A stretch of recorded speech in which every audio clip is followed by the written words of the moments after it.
Hola, ¿qué tal? On a cru un temps que Groupama 4 allait nous refaire une Telefonica. Pour l'heure et en ce moment, ça serait plutôt à la lutte avec le bateau espagnol. Nous verrons ça dans quelques instants avec Franck Camas en direct du grand bateau orange et vert en visioconférence. Avant cela, bienvenue ici au PC de la course à Paris. Bienvenue à vous via Internet sur le camas-groupama.com. Bienvenue à Vincent qui a une vie difficile, qui va bientôt partir pour Miami, accueillir l'équipage de Groupama 4. Salut Vincent. Oui, bonjour à tous. Non, je ne vais pas les accueillir, ils sont déjà arrivés. Oui, enfin bon, tu vas peaufiner ton bronzage, etc. etc. C'est important puisqu'on est à quelques heures de l'arrivée à Miami. Un dernier, même si les positions évoluent de minute en minute, quel est le dernier pointage? Alors, le dernier pointage à 12 heures précises, heure française. Puma était à 80 000 de l'arrivée à Miami avec 15 000 d'avance sur les néo-zélandais de Camper. Troisième, Groupama 4 qui était à 115 000 derrière le leader, derrière Puma. Avec à ce moment-là 7 000 d'avance sur Telefonica. Et puis un petit peu plus loin, en cinquième position, à Abu Dhabi à 187 000 des leaders. Et ben voilà, on peut suivre la progression précise des bateaux, puisque 24 heures avant l'arrivée, l'organisation met le live sur la cartographie, ce qui a un petit peu tendance à perturber nos nuits. Notamment les tiennes. Notamment les miennes, je te remercie. Et voilà, ce qui fait qu'on suit la progression des bateaux, mais là, ça va plutôt bien et ça se passe bien. Si les positions restaient telles quelles, est-ce qu'on peut simuler, faire une simulation de classement général? Absolument. Alors, une simulation de classement général, je vous en faisais une la semaine dernière qui n'était évidemment pas la même que celle que nous allons faire maintenant. Les sondages se trompent souvent, les simulations aussi, vous savez. Voilà, puisque entre-temps, vous l'avez suivi, Groupama 4 a réussi à prendre le meilleur sur Telefonica, Dicker Martinez, donc qui resterait en tête, évidemment, si le classement reste inchangé jusqu'à Miami avec 149 plus 15 points, 164 points pour Telefonica. À 11 points derrière, simplement, Groupama 4 qui n'a, depuis Cape Town, jamais été aussi près en termes de points du leader. 4 points derrière Groupama, on trouve les Néo-Zélandais de Camper avec 149 points, et eux-mêmes talonnés à 2 points derrière par Puma, qui a 147 points. Ce qui veut dire que les 4 premiers bateaux se tiennent en 17 points, alors qu'il reste encore le tiers de la course à effectuer. En nombre de points, on va être à l'arrivée à Miami aux 2 tiers des points distribués sur cette Volvo. Donc autant dire que tout reste possible pour les 4 premiers bateaux. Voilà, tout reste possible également à vous qui êtes plus de 40 427 à être fan de Franck Camas et de son équipage sur les réseaux sociaux. Et à cette occasion, à l'occasion du passage de la barre des 40 000, un vaste concours est organisé pour gagner plein de choses, siglé Groupama et Groupama 4. Et vous avez, pour répondre à 4 questions jusqu'à vendredi prochain, précisément à 18h évidemment, puisque c'est Internet, le cachet de la poste faisant foi. Et comme chaque semaine, Vincent, tu as la grande question, en plus du concours. Voilà, en plus du concours, la question hebdomadaire, toute simple. Quel est le nom de la dernière île que seul Groupama 4 a passé dans son ouest, c'est-à-dire a laissé à tribord? Quel est le nom de la dernière île que seul Groupama 4 a passé dans son ouest? Et avec l'adresse de réponse pour ce concours qui est toujours la même, concours.groupama@gmail.com. Voilà, le tout pour emporter un t-shirt dédicacé, il est temps que tu partes parce qu'il n'y en a quasiment plus, et une paire de lunettes qui, elle, n'est pas dédicacée du tout. On essaye d'établir la liaison. Une paire de lunettes Jules Beau, partenaire de Franck Camas.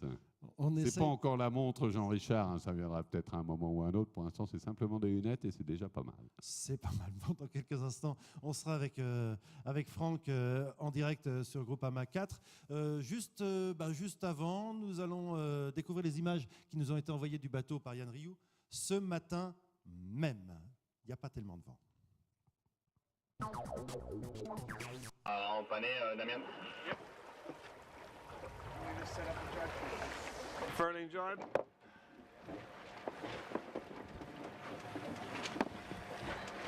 Can you bring up 1 or 2 people with you? Is that a hole or a goal?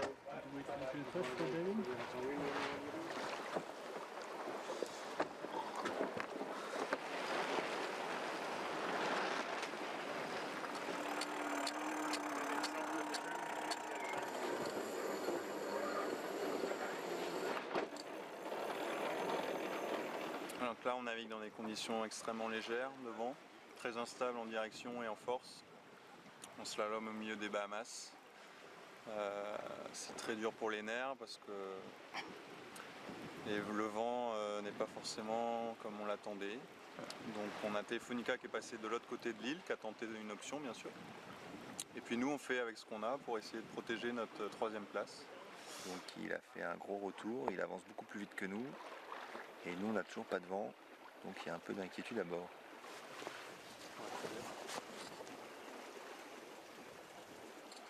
On surveille à la moindre ride sur l'eau pour voir si on va enfin toucher le même vent que lui, ou du moins un vent meilleur pour essayer d'accélérer. Et pendant 1 heure, on a attendu mais c'est pas venu. Donc c'est pas très agréable. Tu vois la côte? Non, ah, la pression. Il y en a une qui arrive.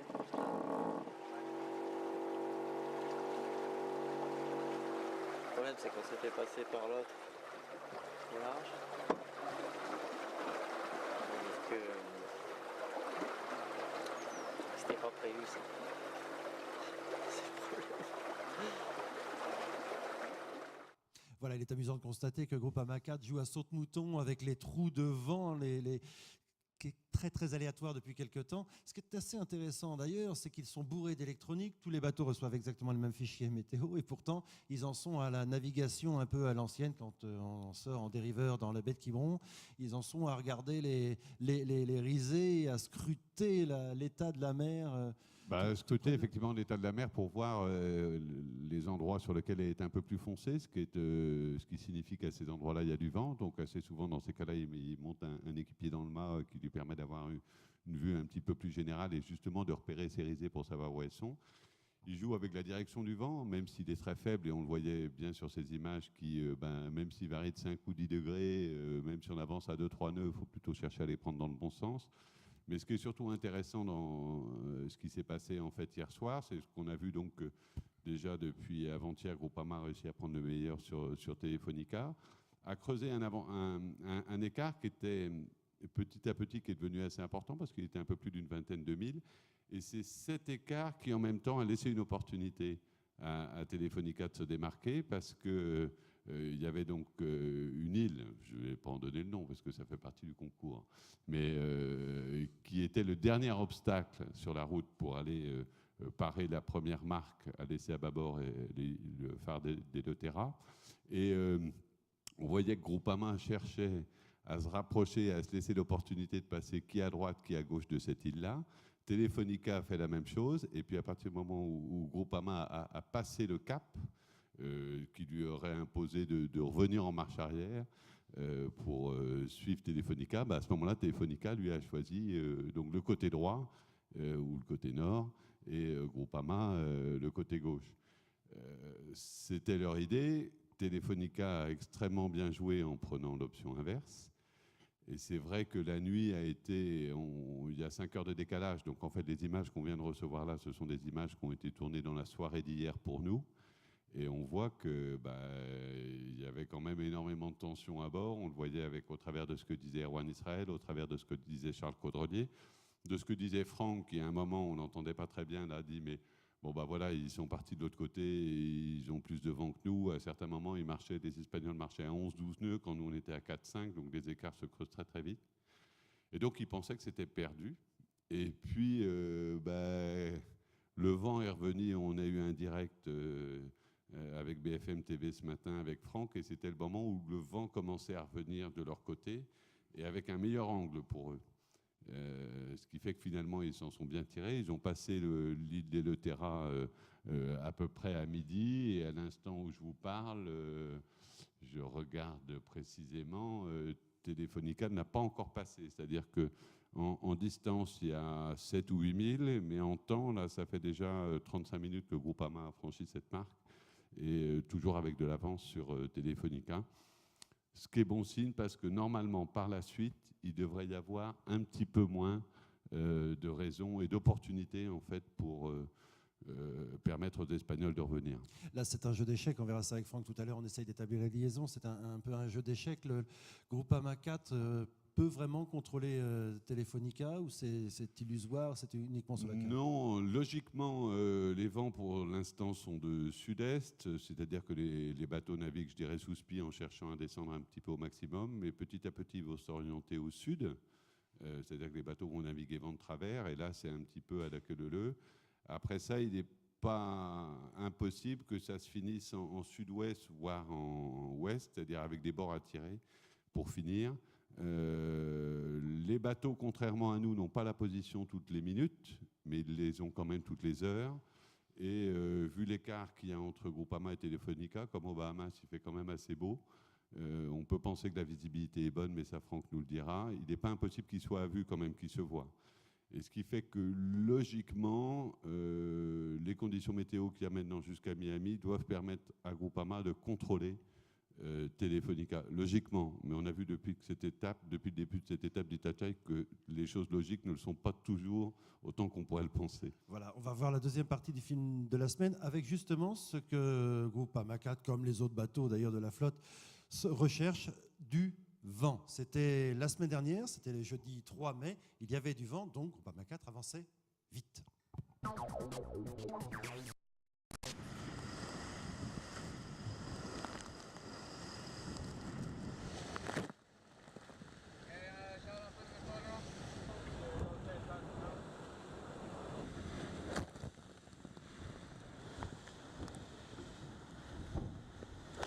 It could get much worse for sure. But if you're unlucky and you get hit by a wave, there's no way you can stay where you are. So you will come flying back into the boat and land somewhere.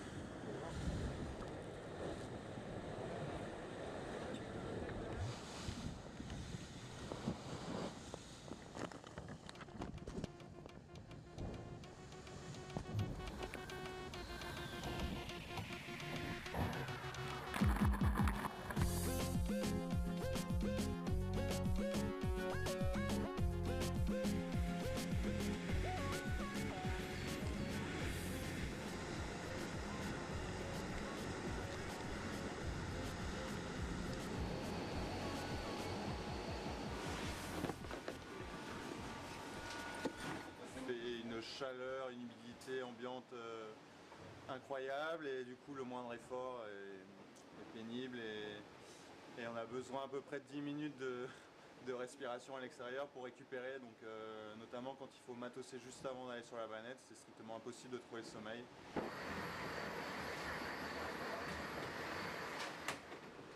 Donc ça distribue forcément le jeu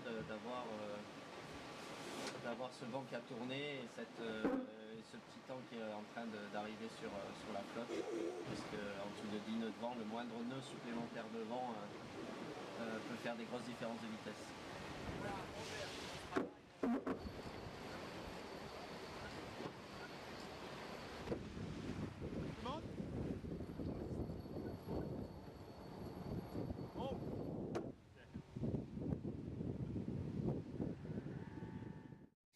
Voilà, on est en train d'essayer d'établir la liaison avec Groupama 4. Ça devrait être fait dans quelques instants. Ils n'auront plus de vent comme ça d'ici l'arrivée.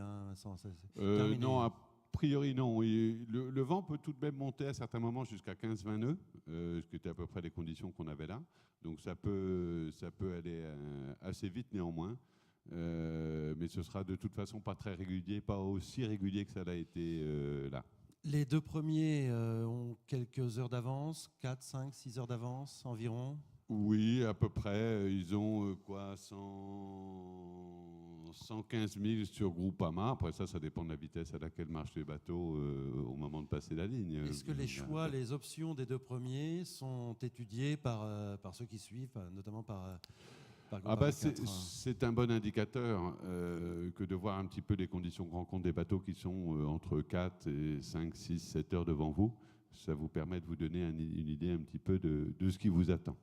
Voilà, on va voir comment ça se passe à bord chaque jour. Quand ça vient du tréfond du bateau, on donne les positions des autres bateaux. C'est un cours d'anglais. Regardez, c'est la troisième partie du film de la semaine. On a le bateau là. Ah, Franck! Salut! Oui! Salut! Bon alors comment ça se passe? Bah écoute, ça va, le jour vient de se lever, on est juste sous le vent des îles des Bahamas, donc c'est vraiment super joli. Et puis il y a Telefonica dans notre axe arrière, donc ça c'est une bonne nouvelle pour ce matin. Bon, qu'est-ce que vous attendez dans les heures qui viennent? Bah là on va faire des bords rectilignes, normalement il n'y a pas trop de choses à faire jusqu'à la sortie dans le canal après les Bahamas, donc il va falloir aller vite. Le vent va certainement monter, on va devoir changer de voile. Mais pas d'option à venir sur les 5 prochaines heures. On devrait accélérer doucement jusqu'à 15-16 nœuds. Voilà, ça devrait être agréable pour les prochaines heures, sans trop de stress. Dis-moi, oui, à propos de stress, vous devez être soulagé, non? Parce que j'imagine que la nuit dernière a été difficile. Ouais, c'est surtout la tombée hier soir, c'était très difficile. J'imaginais pas qu'on allait se retrouver d'ailleurs devant ce matin. On est vraiment tombé dans une zone de calme, à la rigueur qui était prévue, mais eux, ils ont eu du vent à l'extérieur de l'île. On n'est pas passé du même côté du Nil et ils ont eu pendant 3 heures du vent à 8-10 nœuds. Ils avançaient vraiment très très vite, donc on s'est dit que c'était foutu, qu'ils allaient nous passer devant. Et puis ce matin, ou dans la nuit, on a récupéré du vent à la côte, un petit peu plus refusant, ce qui nous a permis de faire une route un peu plus directe qu'eux. Et leur recroisement du large a été plus difficile que prévu. Donc on s'est mis devant leur étrave ce matin avant de rentrer dans le canal des Bahamas.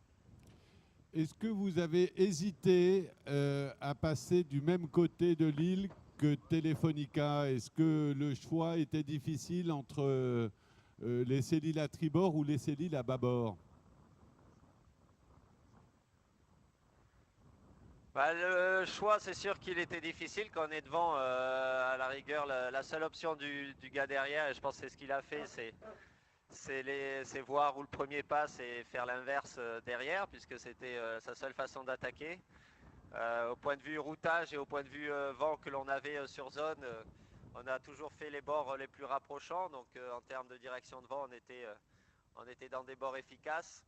Et on s'est engagé à l'intérieur de l'île comme ça, en faisant un bâbord qui était très bon, puisqu'avec une très bonne direction de vent. Et puis quand on était vraiment engagé, ça commençait à tomber, c'était pas une surprise pour nous. Par contre, il en a profité derrière pour partir à 90 degrés d'une route à la rigueur plus logique pour passer de l'autre côté de l'île. Il a bénéficié, je pense, d'un effet thermique qu'on n'avait pas assez bien anticipé autour de l'île, et il y avait un côté où il y avait un peu de vent, genre 8 nœuds, qui lui a permis de se déplacer beaucoup plus vite que nous pendant 4-5 heures, avant que le vent normal revienne sur zone. Voilà, donc il a très bien joué, et nous on s'est fait vraiment peur sur le coup. Là, le jeu, Franck, c'est de contrôler Telefonica? Ah oui, bien évidemment, c'est le seul enjeu d'ici l'arrivée. Il va falloir aller vite, on sait que c'est un bateau extrêmement rapide. 8000 derrière, c'est pas grand chose, donc il faut faire avancer le bateau au mieux. Et puis le dernier piège, c'est certainement le courant du Gulfstream à 2-3 nœuds devant Miami, qu'il va falloir bien anticiper et pas se faire prendre dedans, surtout que le vent va mollir en arrivant sur Miami. Est-ce que le fait d'avoir Puma et Camper en éclaireur est un avantage pour vous?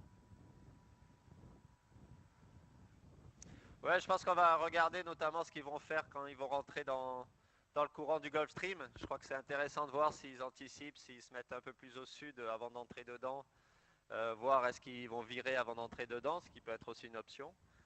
Ouais, c'est intéressant. Par contre, les jours précédents, c'était pas intéressant parce qu'ils n'avaient pas du tout les mêmes conditions de vent, qui étaient à 50 000 près, qui étaient vraiment différentes sur la zone. Donc ça nous aidait pas grand-chose de voir où ils se situaient. Pour contrôler Telefonica, je suppose que vous ne l'avez pas vu Et si vous ne l'avez pas vu, c'est le pointage que vous avez toutes les heures. Ouais, ce matin on l'a vu, on voit un petit point derrière, donc c'est lui. C'est vraiment lui, il est un petit peu à notre vent pour l'instant. Il doit être à 8-9 000 derrière. Voilà, on ne peut pas vous le montrer à la caméra, il est trop petit, c'est bon signe, mais on le voit. C'est stressant comme situation, Franck. Oui, c'est stressant parce qu'on arrive à la fin de l'étape et avec si peu d'écart, les points sont très importants si on échange les classements. Donc forcément c'est stressant et tout le monde va être sur le qui-vive d'ici Miami. Par rapport à la semaine dernière, est-ce que vous imaginiez cette possibilité comme ça de revenir sur Telefonica qui a pris des risques à un moment en étant peut-être trop à l'attaque par rapport aux deux leaders? J'ai pas compris le début de ta question. Parce qu'il y a Charles qui arrête pas de parler à côté de moi, donc je comprends pas le début de ta question. Je disais, est-ce que vous imaginiez cette remontée possible sur Telefonica il y a une semaine?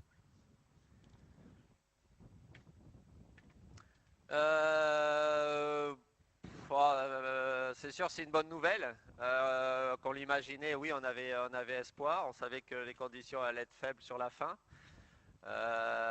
Mais on peut envisager de doubler quelqu'un que si les options se présentent et si à la rigueur effectivement quelqu'un fait une erreur.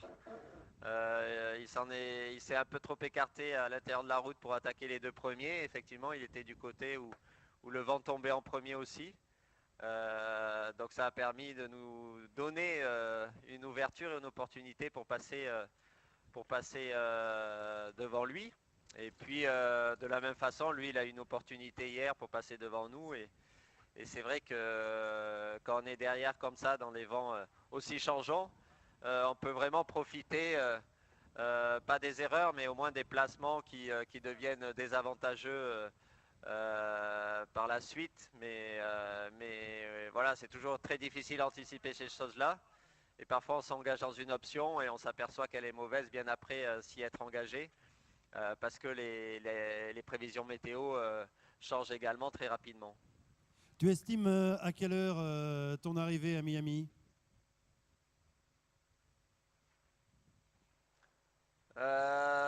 Écoute, je n'ai même pas regardé exactement. Jean-Luc, c'est quoi le TA à l'arrivée? Il y a tout? Ah bon? Bon, même Jean-Luc, il ne sait pas, alors on est bien barré. J'espère ce soir dans la nuit, quoi. Oui, parce dans que la nuit pour nous, donc ça veut dire 5 heures du mat pour vous. Oui, parce que vous avez déjà énormément de retard sur les prévisions faites initialement. C'était le TA était au 6, je crois. Et là, on est le 9, 10. Ah bah, de toute façon, depuis le début de la Volvo, les prévisions d'arrivée, elles sont toujours trop optimistes. C'est pour ça que ça nous donne des escales à 4-5 jours maximum par étape. Donc c'est un peu le problème de cette Volvo.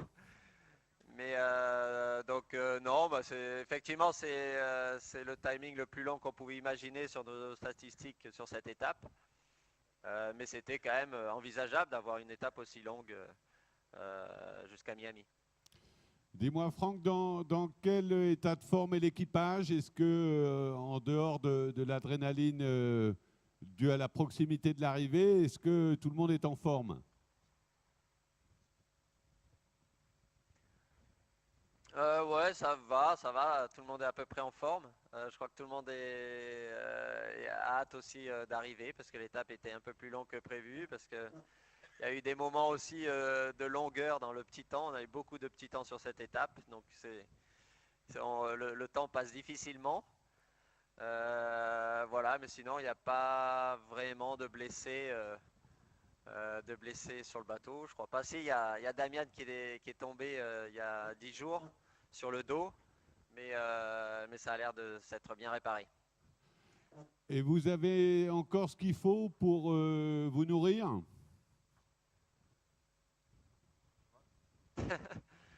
Ouais, ça va. On avait prévu 18 jours, 17 jours de nourriture et on a juste ce qu'il faut. Comme on avait des encas, on en a largement assez pour finir jusqu'à Miami si ça se passe bien d'ici là. Tu es sans doute au courant si les positions restent comme celles de ce matin chez toi. Vous êtes super bien placé au général. Tu as fait le calcul? Bah, si ça reste comme ça, il y a un regroupement devant et tout se resserre entre le 4e et le 1er. Et c'est bien pour la course et c'est bien pour le suspense. Tout restera ouvert. Donc d'ici pour les 3 dernières étapes, ça c'est important. Après, on n'est pas super bien placé. On aurait été mieux si on avait été 1er ou 2e. Mais si on finit comme ça devant Telefonica, on limite bien la casse. Dis-moi Franck, et puis je pense qu'on va te quitter, mais on voudrait quand même que tu dises à Charles qu'on va lui remettre le Triton d'argent parce qu'on a vu qu'il nageait bien et qu'il plongeait bien, notamment sous le bateau. Vous avez encore beaucoup d'algues de temps en temps dans les parages ou pas? Ouais, on n'arrête pas d'en avoir. Effectivement, Charles a une très bonne technique pour enlever les algues en sautant de l'avant. Mais on ne l'a pas fait ces dernières nuits parce que le bateau a accéléré.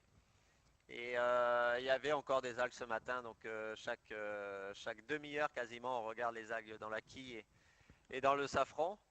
Même si sur ces bateaux à 16 tonnes, ça freine moins que sur un Figaro, c'est toujours important d'enlever les algues qui se promènent. Et il y en a énormément. Elles sont petites, mais parfois elles sont agglomérées et du coup elles restent coincées dans les appendices.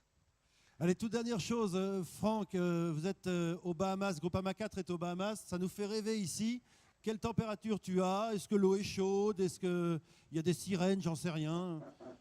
C'est quoi l'environnement? L'environnement, je ne sais pas si tu peux montrer les îles, tu arrives à voir les îles? Donc il y a des îles derrière moi et on est passé devant des plages magnifiques ce matin, donc pour vous faire envie. La lune est encore dans le ciel, donc c'est toujours des très beaux levers de soleil. Et puis les températures, c'est pas trop chaud, donc ça c'est parfait. Même si pendant la journée il fait très chaud, mais là ça doit être 25 degrés quoi, pas trop chaud. Et puis l'eau elle doit être à 27 degrés. Donc c'est plutôt agréable, on peut pas dire. Conditions de travail difficiles. On te remercie Franck. On t'envoie Vincent qui te rejoint la semaine prochaine. Hein, chacun sa croix. Et à très bientôt. Salut. Voilà. Merci, salut. Ouais, voilà. Pas mal quand même. C'est très bien et merci à Yann Rioux. On voyait que le soleil se levait un petit peu derrière eux, juste dans l'acte de Telefonica. Et merci à Yann Rioux qui, une fois de plus, a fait du bon boulot. Oui, puis merci à tous ceux qui permettent aussi, à Yann Rioux, tous les tuyaux, etc. Que ce soit les qui, gens de la qui Volvo. nous permettent de faire la chose. Non, c'est sympa de les voir en pleine forme. Je vous ai, juste avant de la visio avec Franck, je vous parlais de la troisième partie du film de la semaine avec ces fameux cours d'anglais. Comment ça se passe lorsque, là c'est toutes les heures, ils apprennent la position des autres bateaux? C'est un véritable cours d'anglais. Voyez plutôt.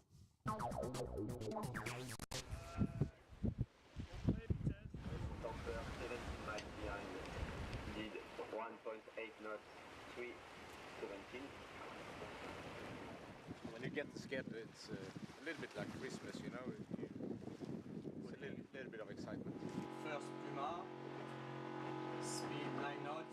John Luke does a good job of reading all the numbers and data and making it something that we can understand. But the one number he doesn't read is the distance to finish, and that's the only number I care about.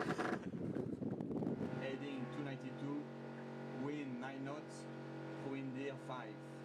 Jean-Luc et Franck parlent en anglais, c'est pas toujours d'ailleurs compréhensible pour les francophones. J'espère quartier salé pour les anglophones parce qu'ils font un effort. Donc,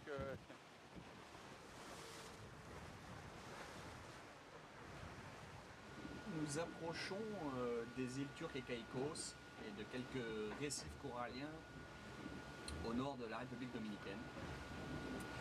Et d'ici 55 minutes, on devrait passer de fonds qui font en ce moment 5000 mètres à des fonds de 14 mètres. Donc on attend ça avec impatience. Le changement de couleur entre le bleu outre-mer des 5000 mètres et le bleu turquoise des eaux coralliennes par des fonds de 18 mètres.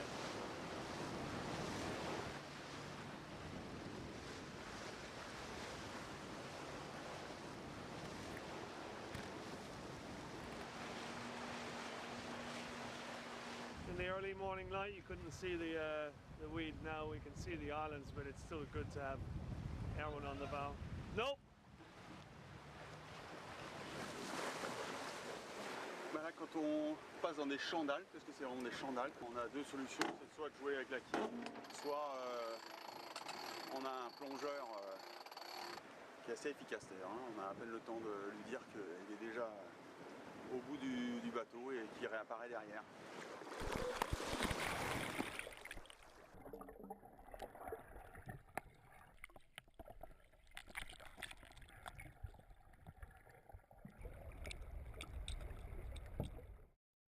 Voilà ce qui vaut à Charles de décrocher un triton décerné par Vincent. Dans quelques heures, donc l'arrivée au petit matin pour les plus matinaux d'entre vous sur camas-groupama.com pour vivre cette arrivée au plus près et en direct. La réponse à la question que tu posais au début de cette visio. Voilà Vincent. le nom de la dernière île que seul Groupama a laissée dans son ouest, c'est-à-dire a laissée à tribord, c'était l'île de Cat Island. Voilà, l'île de Cat, l'île du chat. Donc pour gagner un t-shirt dédicacé et une paire de lunettes Jublot. Tu pars à Miami. Jules Beau. Oui, Jublot, Jules Beau. Voilà, donc... Non, autrement, on va se faire taper sur les doigts, c'est pas bien. Hein. Ah, mais j'aime beaucoup Franck Calmas, vous savez, j'aime beaucoup. Non, on se retrouve la semaine prochaine. On se retrouve la semaine prochaine, mercredi prochain précisément, parce que le jeudi est un jour férié. Je serai à Miami. À côté d'un avec un des membres du team, absolument. On ne sait pas encore qui, on va voir ça. Et puis avec toi ici. Et avec vous. Bon voyage, on croise les doigts pour les quelques heures qui restent. Oui, parce que la course n'est pas terminée. Hein. Il ne faut pas crier victoire pour la 3e place avant que ce ne soit terminé. Ce n'est pas le cas. On l'a vu assez souvent, hein, des resserrements. Le bateau n'est pas loin. Il est certes à vue, mais on sait que les Espagnols sont rapides. Et voilà, c'est pas fini. Croisos les doigtos, comme on dit en Espagne. Merci Vincent, merci à tous et à la semaine prochaine.